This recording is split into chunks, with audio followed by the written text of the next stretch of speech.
नंदुरबार तालुक्यातील गंगापूर परिसरात गारपिटीसह तुफान पाऊस कोसळलाय। या अवकाळी पावसामुळे गंगापूर गावातील 6 घरांचं प्रचंड नुकसान झालं। वादळामध्ये घर कोसळल्यानंतर एका वृद्ध महिलेला अश्रू अनावर झाले।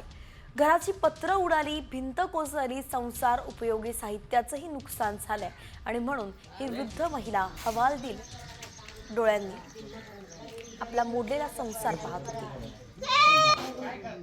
नंदुरबार तालुक्यातील गंगापूर या परिसरामध्ये काल वादळी वाऱ्यासह मोठी गारपीट झाली आणि त्यात मोठ्या प्रमाणात शेती पिकांचं देखील नुकसान झालंय। तर दुसरीकडे गावातील 5 ते 7 घरं जे त्यांची पडझड झालेली आहे। घरातले अक्षरशः पत्रे उडून गेलेले आहेत, मोठं नुकसान झालेलं आहे। आपण पाहू शकतो कशा पद्धतीने हा सगळा एक कुटुंब आहे आणि आपला आर्थिक गाडा भागवत घरगाडा चालवत असताना यांच्यावर हा सगळा प्रसंग ओढवला गेला आहे। आपण पाहू शकतो घरच्या संसार उपयोगी साहित्य जे ते देखील या ठिकाणी खराब झाल्याची परिस्थिती आहे। घरात साठवून ठेवलेले कांदे देखील खराब झालेले आहे। तर या महिलेला या ठिकाणी अश्रू देखील अनावर झाल्याची परिस्थिती आहे।